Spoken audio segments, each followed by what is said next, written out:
This is a very broad category now, but it's two broad categories. One is building the product, which is hard, and it's multivariate. That can include design, that can include development, that can include manufacturing, logistics, procurement. It could even be designing and operating a service. It has many, many definitions, but in every industry, there is a definition of the builder. In our tech industry, that's the CTO, it's the programmer, it's the software engineer, hardware engineer. But, even in like a laundry business, it could be the person who's building the laundry service, who is making the trains run on time, who's making sure all the clothes end up in the right place, the right time, and so on. Then the other side of it is the sales side. Again, selling has a very broad definition. Selling doesn't necessarily just mean selling individual customers, but it could mean marketing. It could mean communicating. It could mean recruiting. It could mean raising money. It could mean inspiring people. It could be doing PR. So it's a broad umbrella category. So generally, the Silicon Valley startup model tends to work best. It's not the only way, but it is probably the most common way. When you have two founders, one of whom is world-class at sales and one of whom is world-class at building. An example is, of course, Steve Jobs and Steve Wozniak with Apple. Gates and Allen probably had similar responsibility early on with Microsoft. Larry and Sergey, probably broke down along those lines, although it's a little different there because that was a very technical product delivered to end users through a simple interface. But generally, you will see this pattern repeated over and over. There's a builder and there's a seller. There's a CEO and CTO combo. And venture and technology investors are almost trained to look for this combo whenever possible. It's sort of the magic combination. The ultimate is when one individual can do both. That's when you get true superpowers. That's when you get people who can create entire industries. The living example is Elon Musk. He may not necessarily be building the rockets himself, but he understands enough that he actually makes technical contributions. He understands the technology well enough that no one's going to snow him on it. And he's not running around making claims that he doesn't think he can eventually deliver. He may be optimistic in the timelines, but he thinks it's within reasonableness of delivery. Even Steve Jobs developed enough product skills and was involved enough in the product that he also operated in both of these domains. Larry Ellison started as a programmer and I think wrote the first version of Oracle or was actually heavily involved in it.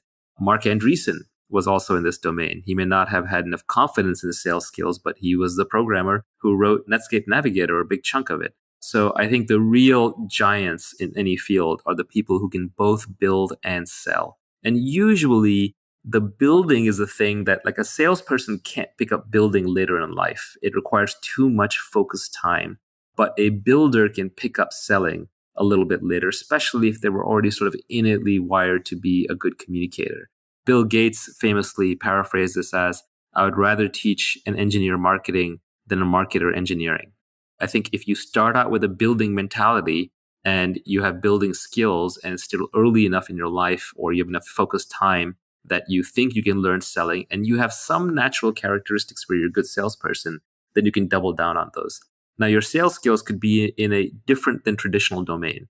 So, for example, let's say you're a really good engineer, and then people are saying, well, now you need to be good at sales. Well, you may not be good at hand-to-hand sales, but you may be a really good writer. And writing is a skill that can be learned much more easily than, say, in-person selling. And so you may just cultivate writing skills until you become a good online communicator and then use that for your sales. On the other hand, it could just be that you're a good builder and you're bad at writing and you don't like communicate to mass audiences, but you're good one-on-one. So then you might use your sales skills for recruiting or for fundraising, which are more one-on-one kinds of endeavors. This is sort of pointing out that if you're at the intersection of these two, don't despair because you're not going to be the best technologist and you're not going to be the best salesperson. But in a weird way, that combination, back to the Scott Adams skill stack, that combination of two is unstoppable. Long-term, people who understand the underlying product and how to build it and can sell it, these are catnip to investors. These people can break down walls if they have enough energy and they can get almost anything done. If you could only pick one to be good at, which one would you pick?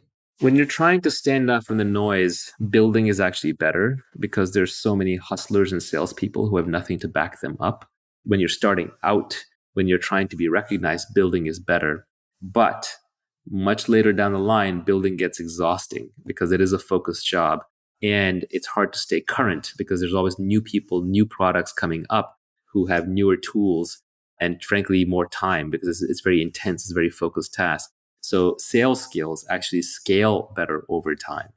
Like, for example, if you have a reputation for building a great product, that's good. But when you ship your new product, I'm going to evaluate it based on the product. But if you have a reputation for being a good person to do business with and you're persuasive and communicative, then that reputation almost becomes self-fulfilling. So I think if you only had to pick one, you kind of start with building and then transition to selling. This is a cop-out answer, but I think that is actually the right answer.